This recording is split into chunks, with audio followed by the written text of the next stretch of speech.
خير القرون مواقفا ومثالا تبعوا الرسول إذا سعى أو قالا كانوا هنا يسقون غيم حياتنا فمضوا وفينا ذكرهم يتعالى. نحمده ونصلي على رسوله الكريم اما بعد. محترم سامعین، السلام علیکم ورحمۃ اللہ وبرکاتہ. جس شخصیت کے متعلق آج ہماری بات ہے وہ ابی بن کعب رضی اللہ عنہ ہے. انہیں مزید ڈسکس کرنے سے پہلے گزارش ہے کہ اس طرح کی مزید انفارمیٹیو ویڈیوز کے لیے یہ چینل سبسکرائب کریں اور آگے بڑھنے سے پہلے بیل کے بٹن پہ کلک کریں تاکہ نئی آنے والی ویڈیوز آپ تک پہنچ سکیں. ابی بن کعب رضی اللہ عنہ انصار میں سے ہیں، کاتب وحی اور فاضل قرآن ہیں. ابی بن کعب رضی اللہ عنہ بیعت عقبہ ثانیہ میں موجود تھے. غزوہ بدر اور دوسرے تمام غزوات میں شرکت فرمائی.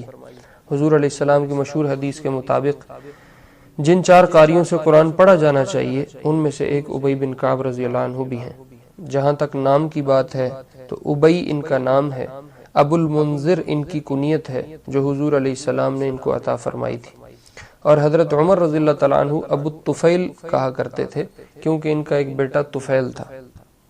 سید القراء، سید الانصار، سید المسلمین، یہ ان کے القاب ہیں. انصار کی 2 مشہور شاخیں اوس اور خزرج کی تھیں. ان کا تعلق خزرج کے ایک قبیلہ نجار سے تھا. والدہ کا نام سہیلہ ہے اور والد کا نام کعب ہے. مدینہ کے جن انصار نے مکہ جا کر حضور علیہ السلام کے دست مبارک پر عقبہ ثانیہ میں بیعت کی تھی ان میں ابی رضی اللہ عنہ بھی تھے، اور ان 6 افراد میں سے بھی ہیں جنہوں نے حضور علیہ السلام کے زمانے میں ہی قرآن حفظ کر لیا تھا، اور ان فقہا صحابہ میں سے بھی ہیں جو عہد نبوی میں فتویٰ دیا کرتے تھے. مسروق رحمۃ اللہ علیہ جو ایک تابعی ہیں ان سے روایت ہے کہ رسول اللہ صلی اللہ علیہ وسلم کے اصحاب میں سے قضاء کی زیادہ قابلیت رکھنے والے 6 آدمی تھے: عمر، علی، عبداللہ بن مسعود، ابی، زید بن ثابت، ابو موسیٰ الاشعری رضی اللہ عنہم اجمعین.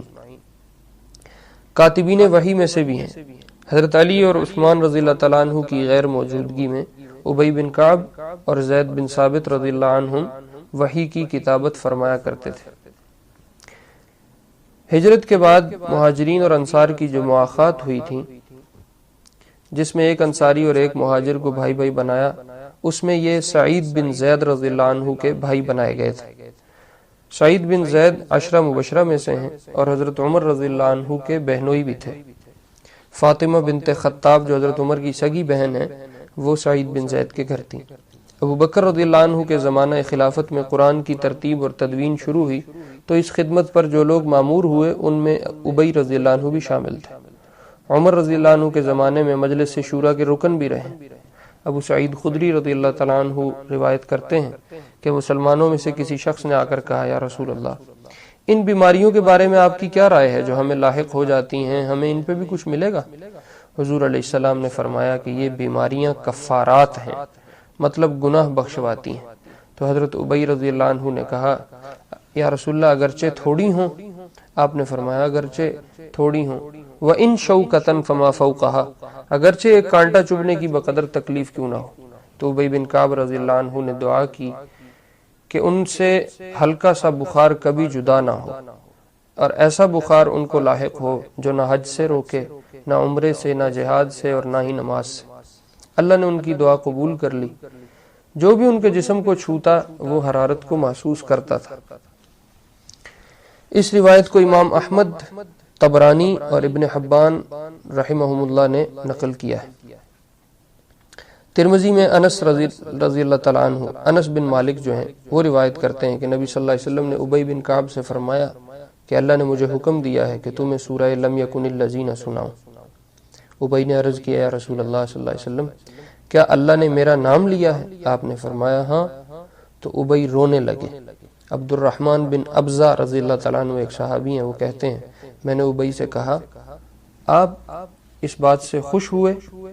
تو کہا کیوں خوش نہ ہوتا، اللہ نے خود فرمایا ہے قل بفضل اللہ وبرحمتہ فبذلک فلیفرحوا هو خیر مما یجمعون، کہ اے نبی ان سے کہہ دیجئے اسی پر خوش ہونا چاہیے، یہ اس چیز سے بہتر ہے جسے لوگ جمع کرتے پھرتے ہیں.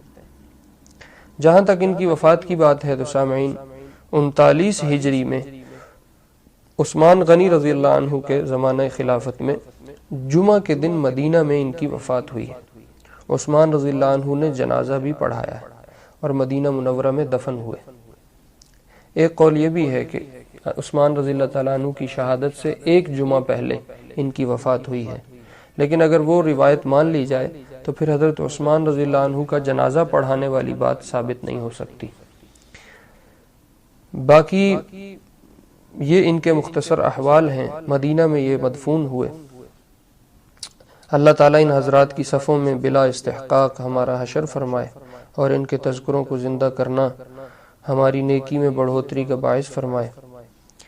اس طرح کے مزید تذکرے انشاءاللہ اس سلسلہ میں آتے رہیں گے۔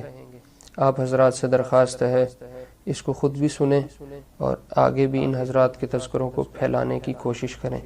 جزاکم اللہ خیر وآخر دعوانا ان الحمد للہ رب العالمین۔